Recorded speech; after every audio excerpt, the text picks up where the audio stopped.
Bem, meus amigos, nós estamos aqui para falar com o Monsenhor Jorge Masri. Ele é o procurador do Patriarcado de Antioquia, dos Sírios Católicos, junto à Santa Sé, em Roma. Monsenhor, prazer estar com o senhor. Prazer. O senhor poderia falar um pouquinho para nós sobre a realidade da Síria hoje? Porque nós vemos isso aqui e sofremos. Vemos cidades destruídas, a população sofrendo. Nós temos irmãos lá, católicos, pessoas que acreditam em Jesus, e sofrendo tanto com conflitos internos, geopolítica e tal. O que o senhor poderia falar para nós hoje sobre a realidade da Síria? Bom, eu não sou um homem político, não gostaria de falar de política, mas gostaria de dizer que nasci em Damasco, na Síria, em 1943, de um pai sírio e de uma mãe libanesa. Vivi com os meus parentes no Líbano. Vivemos toda a guerra dos 15 anos. E também tivemos em nossa família mártires no Líbano e também na Síria. E também agora, nesta guerra que a Síria enfrenta, absurda, há 5 anos provocou muitos mártires. Como vocês puderam ver nos meios de comunicação, milhões de refugiados, milhares de mortos. Tive também na minha família primos mártires na Síria. E por quê? Por que essa guerra absurda? Seja no Líbano, seja no Iraque, seja na Síria. Por que essa guerra? Na minha opinião, é uma guerra econômica, causada pelas grandes potências do mundo. Uma guerra mundial nos nossos territórios, somente por causa do petróleo e do dinheiro. Não vejo outro motivo. Não creio que exista uma guerra civil entre as populações dessas regiões. Vivemos milhares de anos juntos. Somos 18 confissões na Síria e 18 no Líbano. Vivemos durante muitos anos em paz. Não existiam guerras civis entre as confissões. E então, como entender essa guerra absurda que vivemos agora nos nossos territórios? Como eu disse, é uma guerra de estrangeiros que se vive nos territórios somente por causa dos bens e dos interesses econômicos dos grandes países. É lamentável. É lamentável.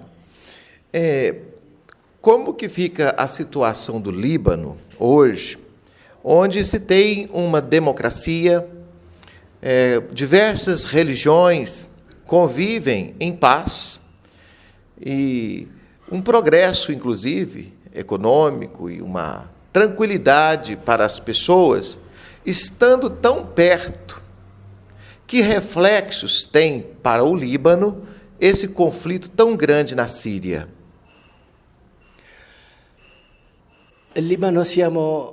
No Líbano, somos 18 confissões, 18 comunidades, 18 culturas. Vivemos juntos há muito tempo. Cristãos e muçulmanos vivemos em paz, juntos. Temos uma verdadeira democracia no Líbano. Temos um parlamento, temos eleições livres. Creio que vivemos uma democracia ainda melhor que o Ocidente. Na Síria, também existe uma democracia, existe um parlamento, existem eleições. O povo escolheu Assad. Ele não caiu de paraquedas. O povo é que o escolheu e confirmou que aquele governo era o legítimo. Mas por que de 5 anos para cá não é mais legítimo? Quem dá legitimidade ao governo de um país? É o povo. Então, se esse povo escolheu o seu governo, deveria ser legítimo. A verdadeira democracia vem do povo. Porque os grandes do mundo gostariam que esse governo fosse destituído. Senza prendere la maggiorità dell'opinione pubblica del paese questo. Sem ter a maioria da opinião pública nacional. A maioria do povo gostaria desse governo. Então, por que querer mudar esse governo em nome da democracia? Qual democracia? Instauraram a anarquia nos nossos países e não a democracia. Queria instaurar um regime teocrático, autoritário nos nossos países. Estamos no século XXI. Queremos que uma pessoa escolhida por Deus governe esses países. Isso é democracia. E quem mais sofre são os pequenos, os idosos, os pobres, as pessoas mais sem recursos, não é mesmo? É o povo pobre que sofre. Disseram a nossa pobre gente que Assad, dentro de 15 dias, um mês, ou no máximo 2 meses, ele ia embora. Seria destituído. Assad continua há 5 anos. E milhares de pessoas inocentes continuam sendo mortas. E por quê? Por qual motivo? Assad está ainda ali. Agora as grandes potências dialogam com esse governo. Uma coisa absurda. O Papa Francisco tem pedido muito o acolhimento aos imigrantes. Isso vale para todos os países do mundo. Inclusive o Brasil acolhe muito pessoa do Haiti, de tantos outros países. Só que o número é muito grande de imigrantes. Como que a Igreja Católica pode ser parceira e ajudar? E o que se tem feito nesse sentido?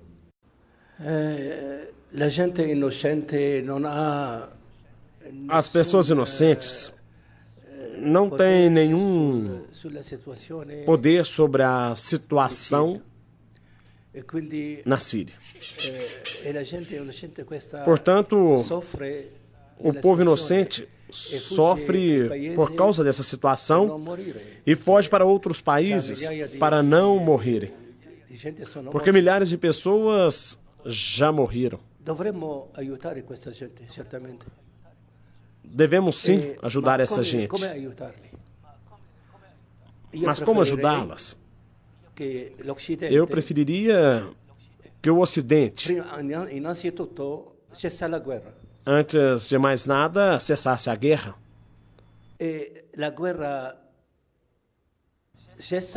E a guerra cessa quando não dão mais armas aos beligerantes. Que a Rússia, de um lado, cesse de dar ao governo. E os Estados Unidos, do outro lado, cesse de fornecer armas.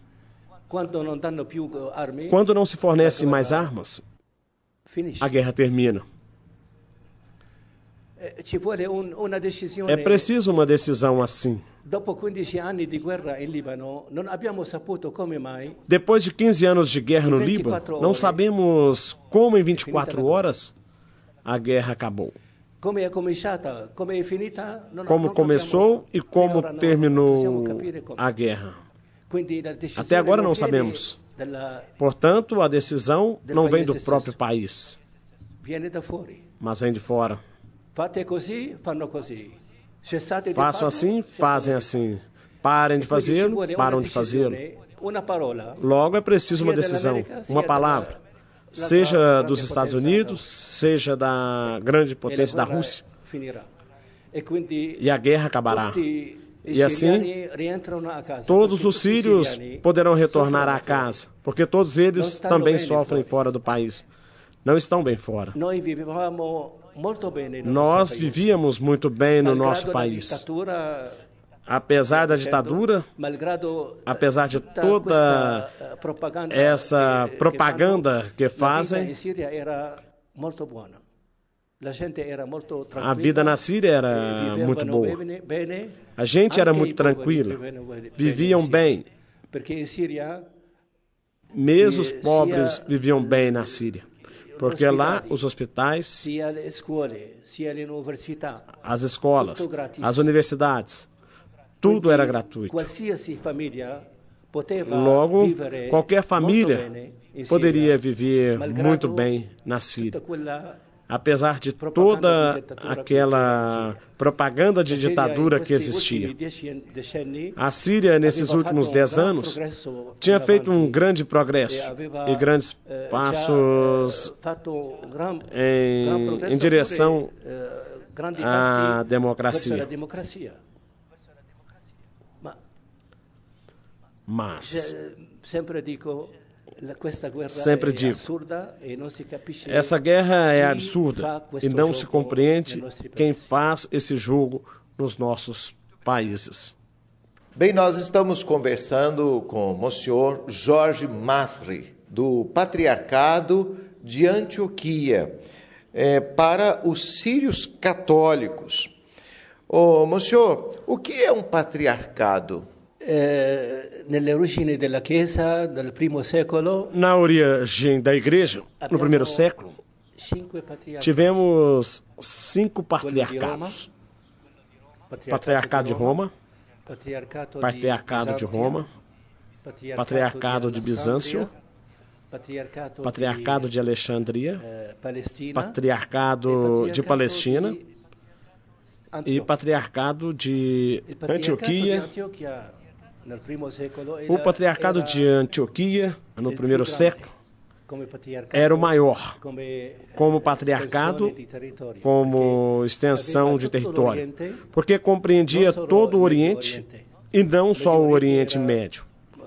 O Oriente Médio, por assim dizer, era a matriz desse patriarcado, que se estendia até a China. Os missionários atravessaram o Iraque, Irã, Índia. Até hoje temos na Índia uma igreja sírio-católica e sírio-ortodoxa muito grande, muito maior que a nossa. São 8 milhões e na Índia nós somos apenas 2 milhões no Oriente Médio. Esse patriarcado de Antioquia foi dividido, sobretudo por causa da política e por causa da grande expansão. Foi dividido em 7 patriarcados. Hoje temos 7 patriarcados de Antioquia.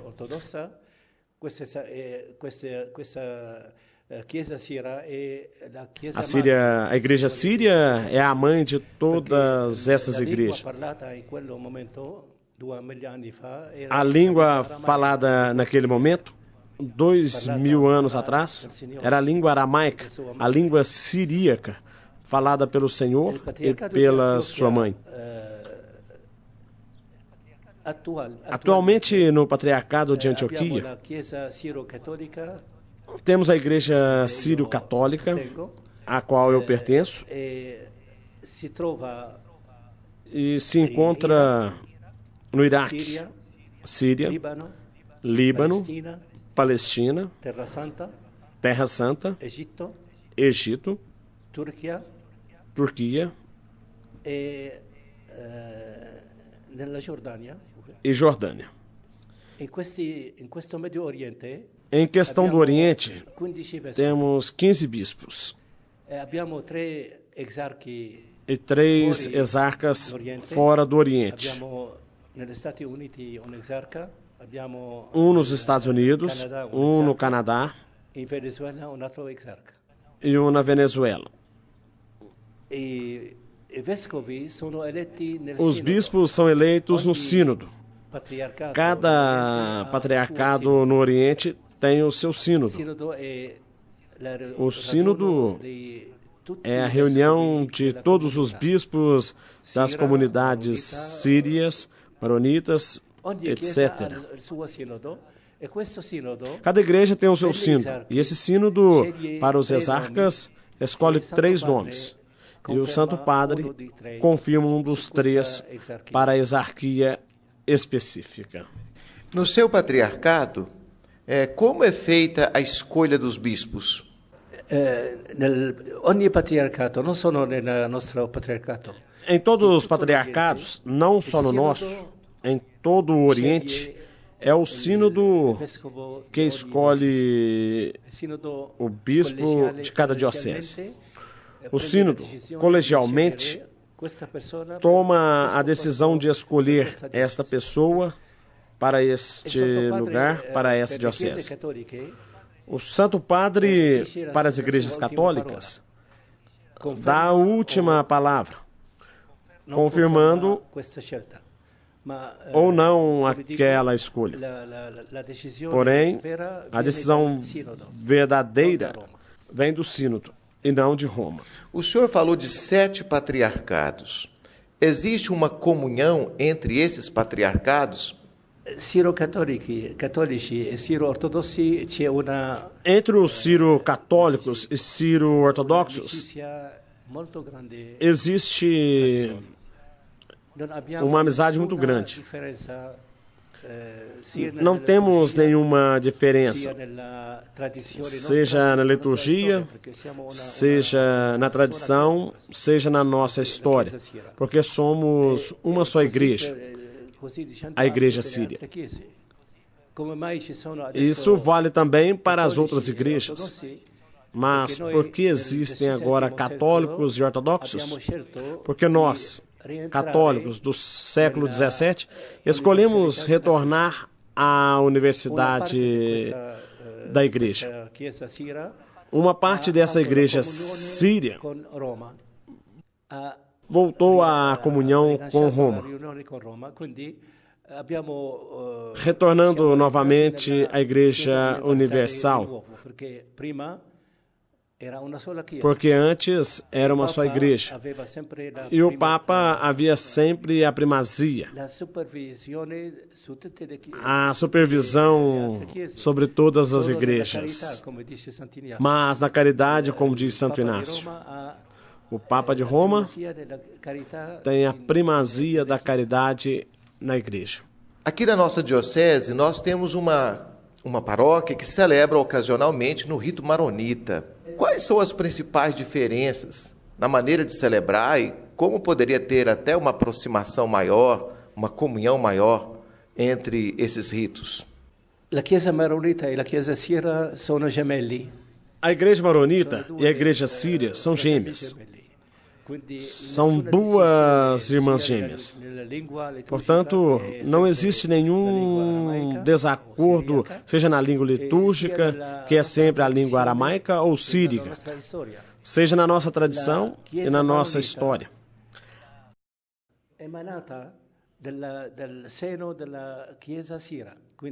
A igreja maronita é derivada do seio da igreja síria. É uma igreja sírio-maronita. Por quê?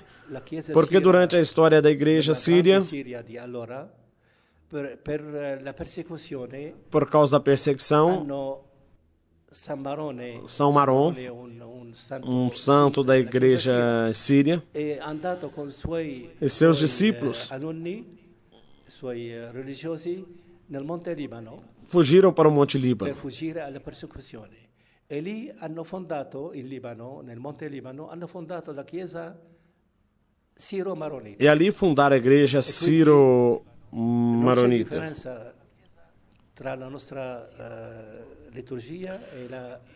Portanto, não existe diferença entre a nossa liturgia e a liturgia maronita. E agora estamos quase no mesmo nível de amizade, de amor, de auxílio mútuo. Não existe nenhum problema entre nós. É a segunda vez que o senhor veio ao Brasil. O que o senhor mais gosta daqui? Mi piace molto la semplicità del popolo. Eu gosto muito da simplicidade do povo brasileiro, a sua espontaneidade, esta acolhida calorosa que recebemos, seja no nosso amado bispo, seja do seu clero, seja da sua igreja, seja do povo, uma coisa maravilhosa. Somos irmãos. Verdadeiramente, essa é uma coisa maravilhosa, da qual gostei muito.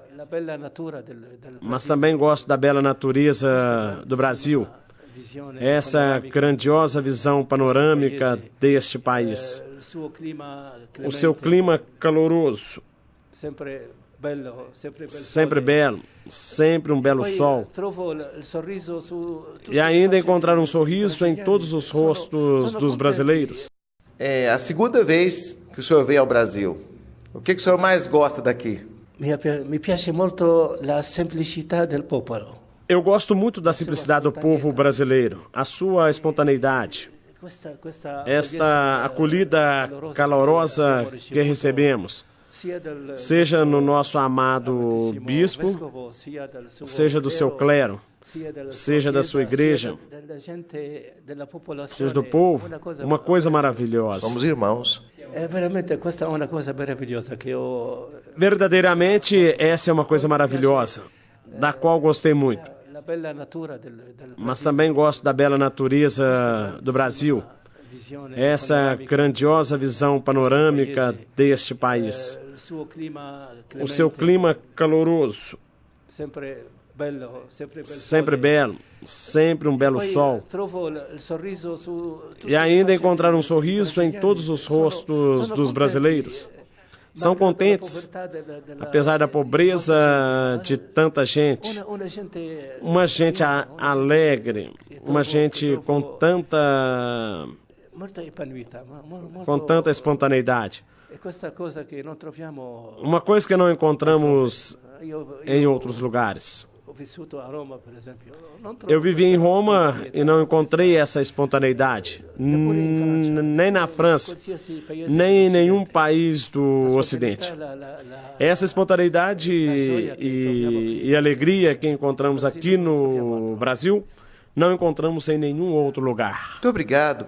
Seja muito bem-vindo. É um prazer enorme receber o senhor. Viu? Prazer mesmo. Tá bom? Obrigado.